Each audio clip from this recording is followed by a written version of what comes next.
Muy bien, vamos a compartir la palabra.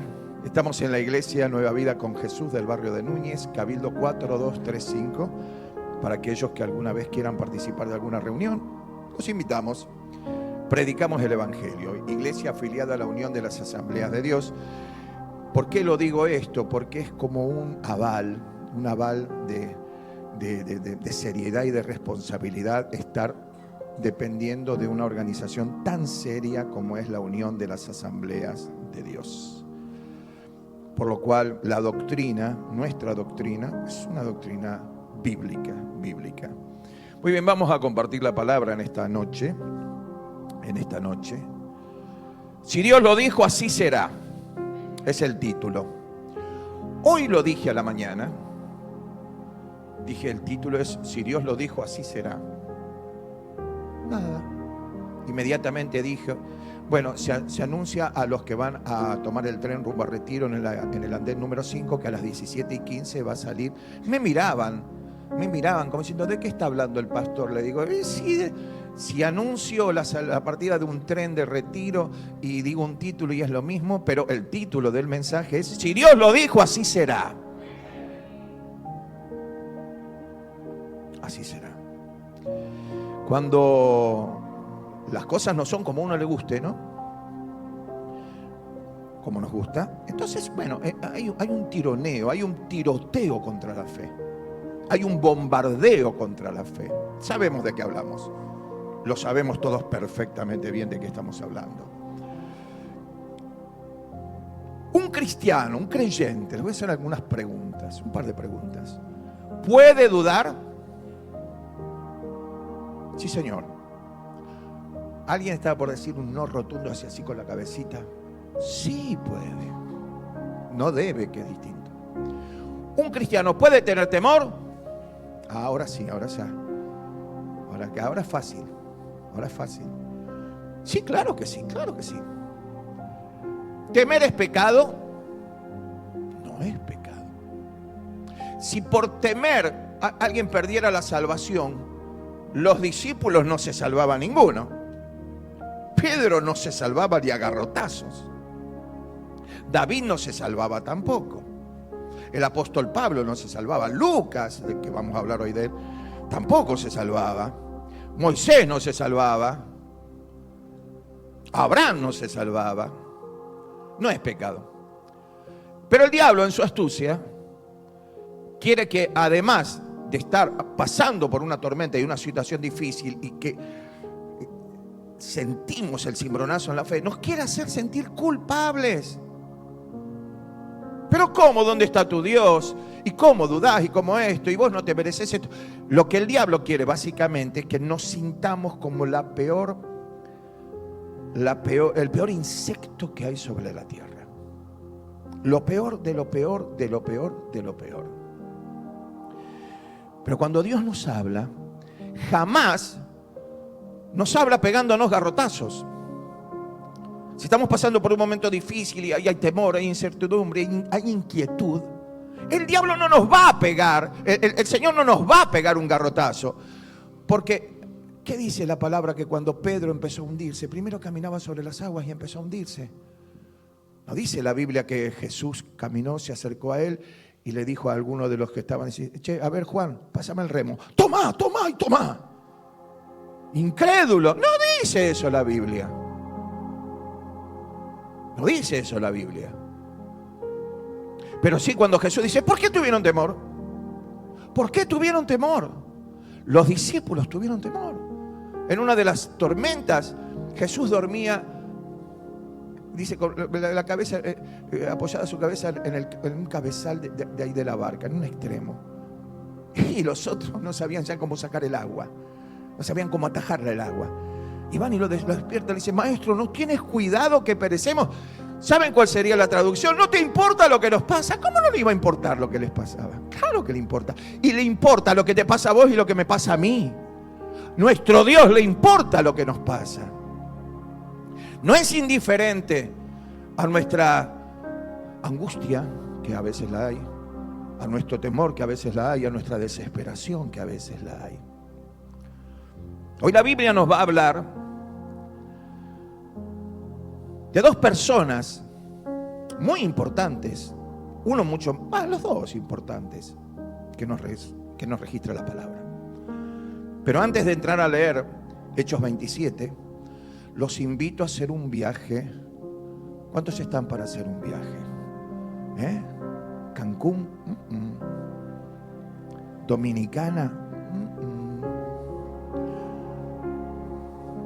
¿Bariloche? No. ¿Granburg? Tampoco. ¿José Cepaz? No. Este es un viaje que nos lleva al pasado 2000 años. Y nos vamos a subir, porque hay que subirse en ese barco, porque si no la vivencia de afuera, cualquiera es vivo. Nos vamos a subir a una nave que tenía que ir desde Israel hasta Roma. Tiene que cruzar el Mediterráneo. Porque había un propósito por el cual el apóstol Pablo, que vamos a hablar de él y de su compañero de travesía llamado Lucas es el único autor gentil de la Biblia. Y cuando digo gentil, no es que a los demás les faltaba gentileza, que los demás, qué falta de diploma, qué falta de tacto, qué poca. No, gentil porque no era judío. Griego, Lucas, autor del Evangelio, y el que escribe el libro de los Hechos, el médico Lucas. Bueno, lo cierto es que Pablo, los del Sanedrín, que lo tenían entre ojo y ojo, mejor dicho, entre ceja y ceja, así se dice, que le decían puente roto porque ninguno lo podía pasar, ninguno lo pasaba. Entonces no sabían cómo hacer, dice, porque querían cortarle la cabeza, pero estaba Roma ahí dominando, había representantes de Roma en el gobierno. Entonces, como Pablo tenía doble ciudadanía, era judío, pero también era romano.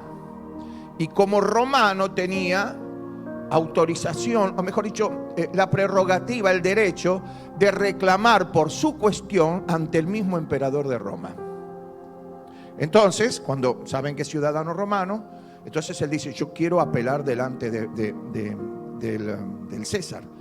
Y esto era todo voluntad de Dios, porque el mensaje del Evangelio tenía que llegar a Roma. Y Roma era la caja de resonancia donde lo que pasara en Roma se iba a saber en todo el mundo conocido. Y el Evangelio tenía que ser llevado ahí. Bueno, lo cierto es que Pablo lo suben a la nave, era un preso VIP. Lo sacan del penal de Seiza, lo ponen ahí arriba. Era prisionero, pero como era ciudadano romano, tenía... ¿Cuál era el privilegio? Que se podía mover libremente arriba del barco, imagínate. No te creas un crucero MSC, viste, con all inclusive, con 7 pinetas, con inodoros de oro, los camarotes y todo lo demás. No era así. Pero lo cierto es que ahí van Pablo y Lucas. También había muchos que eran prisioneros, estaba el centurión romano, que era la autoridad militar, estaban los soldados romanos, que eran los guardiacárceles, y bueno, estaban los que bogaban, o sea, los galeotes, los que tenían que darle al remo, Bueno, cientos de personas ahí arriba. Bueno, lo cierto es que antes de empezar la travesía, Pablo no tenía la aplicación del Weather Channel, del clima, ni el SMN del Servicio Meteorológico Nacional. Dice, mire, no es buena época para navegar, porque suelen levantarse unos vientos que te la voglio dire, dijo, según dicen algunos, dice, para que te contursi, como dijo una vez. Bueno, lo cierto que le dijeron, vos sos apóstol, dedícate a las epístolas, de esto no opines, vos no sabés de clima. Entonces subieron. Lo cierto es que lo que él había dicho, miren, es peligroso. Bueno, les agarró un viento. No se llamaba el sondita, ni el monzoncito, Euroclidón. Ya el nombre te afloja las rodillas. Ya escucharon, decían, mirá que va a haber Euroclidón. ¿Qué? Ni salgo. Nunca tengo ganas de trabajar, menos con un Euroclidón. Mirá si llamás por teléfono y decís, mire, no voy a trabajar porque hay amenaza de Euroclidón. ¿Euro lo qué? Te van a decir del otro lado. Bueno, lo cierto es que fue tremenda la tormenta. Fue tremenda, lo sorprende en medio del Mediterráneo. 2000 años atrás, imagínate, la nave que se podía usar en ese tiempo no era un transatlántico actual que no lo mueve nada. Lo cierto es que llega un momento en que era tal la desesperación de lo que pasaba. Vamos a leer lo que escribe Lucas, el autor de esta palabra. Estamos en el libro de los Hechos, el 27, y arrancamos con el versículo número. ¿Cuál es el primero que tenés ahí? Perfecto, listo, agarramos con el 18. Pero siendo combatidos por una furiosa tempestad, escribe Lucas, al siguiente día empezaron a alijar. ¿Qué quiere decir alijar? A sacar cosas pesadas, a tirarlas, para evitar más peso y más riesgo de hundimiento. Estaban en el medio del mar, en medio de una tormenta, y no era que había empezado en ese momento. Vamos a ver, llevaba días. Vamos al 19. Y al tercer día, con nuestras propias manos, arrojamos los aparejos de la nave, o sea, todas las cosas que pesaban, las empezaron a tirar, Tiraron todo lo que podían y empezaron a mirar a los gorditos. Empezaron a mirar a los gorditos. Cuando ya lo estaban mirando, dice, no, empecé la dieta, esperen, no hay tiempo. Bueno, es cierto que no tiraban a nadie, pero tiraban cosas. Y prestemos atención a lo que dice el verso 20. Y no apareciendo ni sol ni estrellas por muchos días, la brújula estaba totalmente loca, giraba en su eje, no sabían cuál era el norte, el sur, el este, el oeste, sin rumbo. No existe el viento favorable para el que no sabe a dónde va, dijo alguien alguna vez. No podían guiarse, dice, bueno, no anda la brújula, miremos la posición de las estrellas, las Tres Marías, la Cruz del Sur y lo que fuere, ¿no? No había forma de saber para qué lado ir. Estaban naufragando, mejor dicho, a la deriva, como estuvimos nosotros sin Dios, a la deriva, ¿o no? ¿Verdad que sí? Bueno, entonces dice, y presten atención, no apareciendo ni estrellas por muchos días, y acosados por una tempestad no pequeña, presten atención a esto que es clave. Enfoquen para este lado y presten atención. Ya habíamos perdido toda esperanza de salvarnos. No dice el que escribe, perdimos un 10% de esperanza. Se nos piantó un 20% de esperanza. Hemos perdido gran parte de nuestra esperanza. No dice hemos perdido prácticamente toda. Habíamos perdido toda esperanza de salvarnos. Uno dice, es lógico, si estaban a la deriva y en esa época, perdidos totalmente, condenados al naufragio, condenados a la muerte. Pero uno podría pensar, bueno, pero esto lo dicen el timonel. No. El dueño de la nave, que sí estaba, el dueño, o sea, el empresario de transporte. No lo escribe él. ¿Será que el centurión dijo esto? No fue el centurión. Algunos de los soldados, algunos de los presos, algunos de los que remaban. El que dice, o los que dicen, mejor dicho, son dos cristianos. Pues yo estoy seguro que cuando Lucas escribe habíamos, se refiere a Pablo, a él y a todos los demás. Dos cristianos, no cualquiera. Dos apóstoles, dos hombres de Dios. Dos hombres de Dios que habían perdido toda esperanza de salvarse. A veces pasa, iglesia, que pareciera que perdimos toda la esperanza. Pasa. Le pasó a Lucas, le pasó a Pablo. ¿Qué te parece, Cholito? ¿Qué te parece? Acá no dice la Biblia que Dios vio lo que le pasaba a Lucas, lo que le pasaba a Pablo, y se enojó. Y así como mandó fuego en los tiempos de Elías sobre el holocausto, esta vez mandó fuego y los consumió a Lucas y a Pablo por incrédulos, por flojos.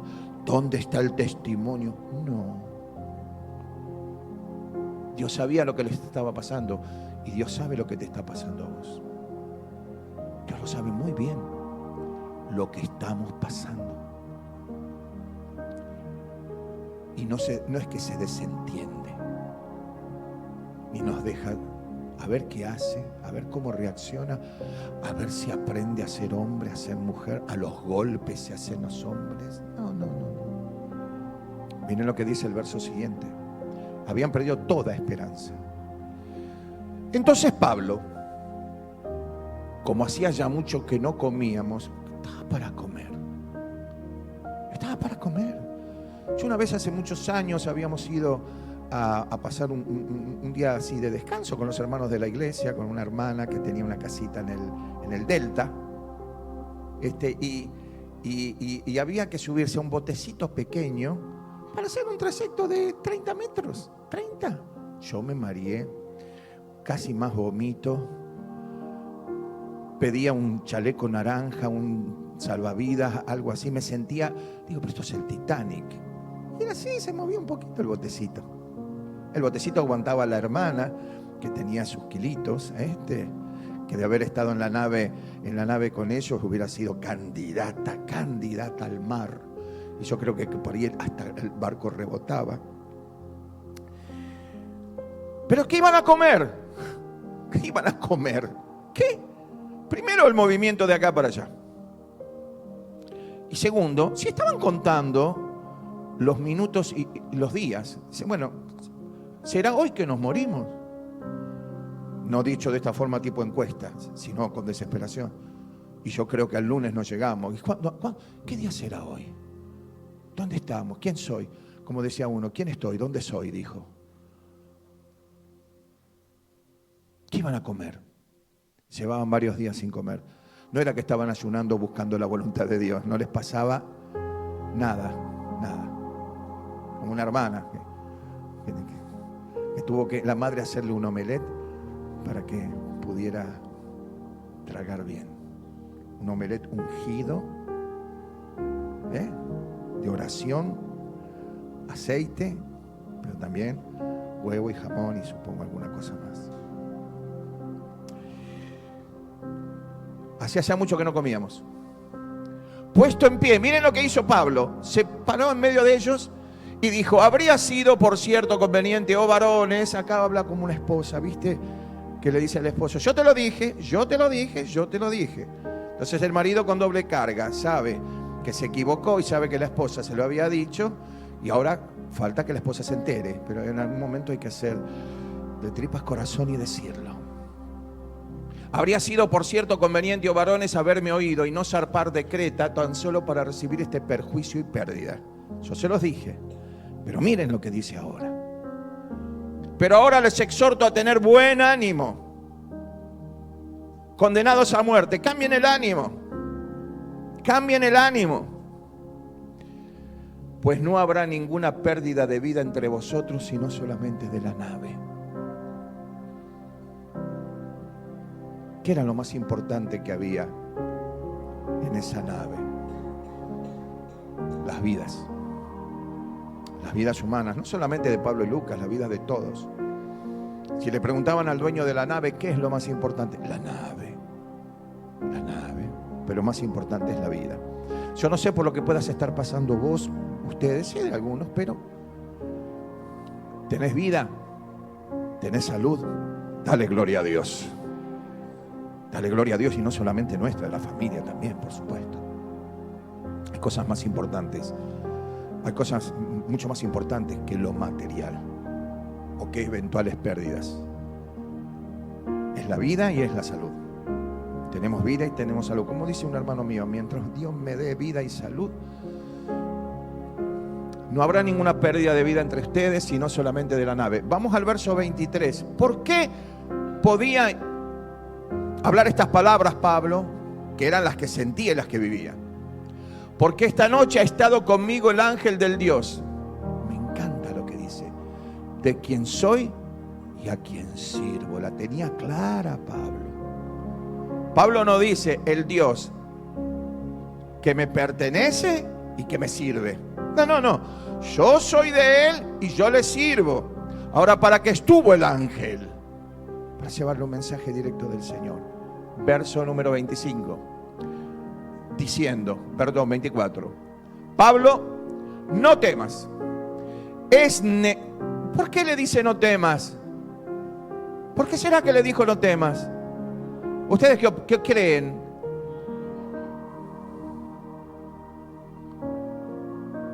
Cuando éramos chicos decíamos una película de Quickie. Las de terror eran de Quickie, de miedo. Estaban las películas de besos también. Que las chicas querían ir a ver.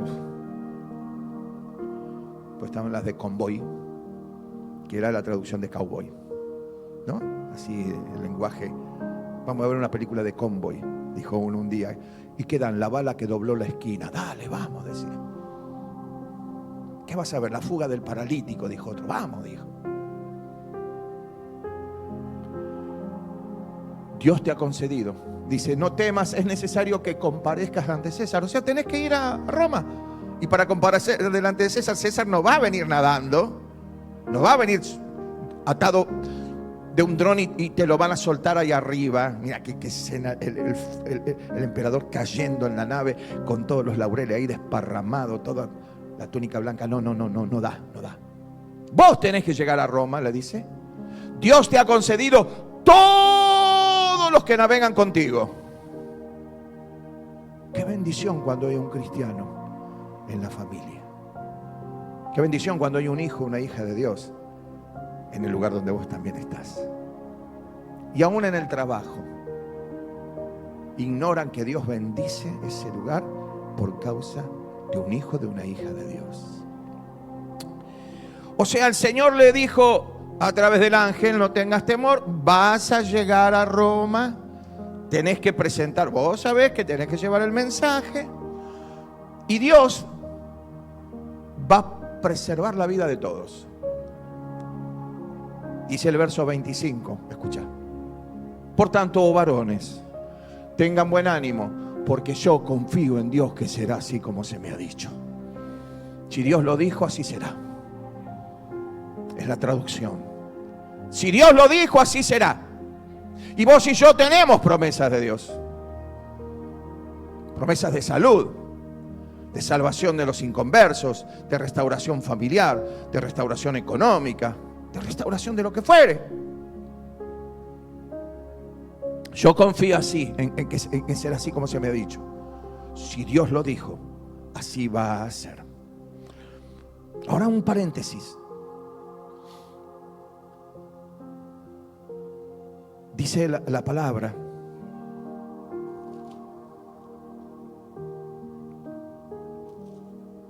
Dice la palabra. La tormenta ahí no terminó. Si hubiera terminado la tormenta, es que fácil es creer, se terminó la tormenta. Dice la Biblia que inmediatamente de haber dicho esto Pablo, ¿saben lo que hizo? Empezó a comer. Seguramente agarró un pedazo de pan y empezó a comer. Palabras acompañadas de testimonio. Para demostrarles, miren, mi ánimo cambió por lo que el ángel me recordó y me dijo. ¿A quién? A quienes habían perdido toda esperanza de salvarse. Empezó a comer. Y los demás, viéndolo comer, también comieron. Mira qué importancia es el testimonio. el testimonio. Empezaron a comer. Ojo, seguían. Se sacudía, se sacudía de acá para allá.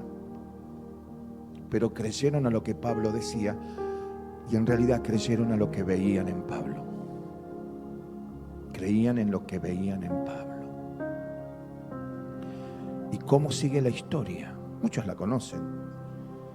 Estoy tentado a decir, vamos a seguirla el domingo que viene, a la misma batihora en el mismo Vaticanal. Pero no. Lo cierto es que la nave, Pablo les dice, las vidas todas salvas, las vidas humanas. La nave, ahí se escuchó el grito del dueño. Dijo, la nave no, la nave no. Lo cierto es que la tempestad los empujó hacia la isla de Malta. Y no es que los estaban esperando los marinos o los que ayudan a que amarren las grandes naves. No. ¡Paf! Contra las rocas, contra la orilla, pomada se hizo la nave. Bolsa se hizo. Los guardiacárceles, que eran los soldados romanos, sabían que si se escapaba algún preso, tenían que pagar con su propia vida. Y vieron el desparramo que se había armado, quisieron matarlos a todos. Vamos a leer lo que dice. Miren cómo termina la historia. Entonces los soldados acordaron matar a los presos para que ninguno se fugase nadando. O sea, te salvaste del naufragio, pero no te vas a salvar de la espada. Pero Dios había dicho, te concedo la vida de todos los que están. Y Dios, en su amor y en su misericordia, no solamente lo cuida a Pablo, lo cuida a Lucas, sino que va a hacer algo más. Miren lo que dice la Biblia y cómo Dios usa a quien uno no pensaría. Verso 43. Pero el centurión, queriendo salvar a Pablo, porque si mataban a los prisioneros, no mataban a Pablo también. Queriendo salvar a Pablo, les impidió este intento a los soldados y mandó que los que pudiesen nadar se echasen los primeros y saliesen a tierra. Sálvese quien pueda. Pero ustedes envainan la espada, no los tocan, queriendo salvar a Pablo, dice. Doble salvación de Dios para Pablo. Lo libró de un naufragio seguro, lo libró de morir en las aguas de aquel mar y ahora lo libra de la espada de los soldados. ¿Y cómo termina? Verso 44. Y los demás parten tablas, parten cosas de la nave. Y así aconteció que todos se salvaron saliendo a tierra. ¿Cuántos dicen gloria a Dios? Hemos leído y he remarcado en la lectura del mensaje, en la prédica del mensaje, que Lucas escribe, habíamos perdido toda esperanza de salvarnos. Dios no se enojó con ellos, como no se enoja con nosotros, porque no es pecado temer, no es pecado angustiarse, no es pecado preguntar, ¿cómo será esto, Señor? ¿Cómo lo vas a hacer? No veo la salida. El Señor mandó un ángel. Pablo, Dios te dijo a Roma tenés que llegar. Y no solamente tu vida, la de tu compañero, la vida de todos los que están en esta nave, por causa tuya, Dios los va a salvar. Y todos se salvaron. Y Dios tiene salvación para tu vida. Dios tiene sanidad para tu enfermedad. y la del ser querido por el cual estás clamando, Dios tiene provisión sobrenatural. Provisión sobrenatural. Si Dios lo dijo, así será. No te quedes con la capa, hablando de lo que ministró el Espíritu Santo. A veces nos quedamos como si fuéramos un Bartimeo que no suelta la capa, así lo esté llamando Jesús. Al revolear la capa, Bartimeo le dio una señal clara al Señor. Yo creo. El mensaje para los que estaban ahí decía: mira, me voy ciego, pero voy a volver viendo. Así que esa capa, dásela al que la necesite. Ponela en Mercado Pago, en Mercado Libre. Él se presentó sin capa. ¿Qué querés que te dé? ¿Qué querés que te haga? Quiero recobrar la vista. Se presentó con la autoridad del testimonio. Fui ciego, pero ahora que estoy con vos, voy a dejar de ser ciego. No te presentes con la capa, ni de la culpa, ni del no me merezco, ni del que tus oraciones no sean pedidos de limosnas. Porque Dios no da limosnas. Dios hace milagros. No le pidas poquito pudiendo pedirle todo. No le pongamos un límite nosotros a Dios. Porque siempre digo esto, siempre que hablo del tema, no es que en toda conversación meto esto. Muchas veces nosotros pensamos en el techo. Y Señor, te pido, este es el techo. Y el Señor se ríe y dice: si ese es el piso de lo que te quiero dar. Si habías perdido toda esperanza, hoy el Espíritu Santo te dice: recobra la esperanza, recupera la esperanza y pedime como lo que sos, un hijo y una hija de Dios. Un hijo de un rey se le dice príncipe, a una hija de un rey se le dice princesa. Eso es lo que somos a los ojos de Dios. Y así quiere que le pidamos, no mendigando. Y sobre todo, no le hagamos el juego al diablo, que quiere que vayamos con la pesada capa. Y perdóname, no creo, y yo sé que no merezco. No, cucarachas no. Cucarachas no. No somos langostas. Somos hijos e hijas de Dios, con pleno derecho de pedirle que abra su buen tesoro, el cielo. ¿Cuántos dicen gloria a Dios? Dale un aplauso al Señor por su palabra. Dale un aplauso al Señor por su palabra.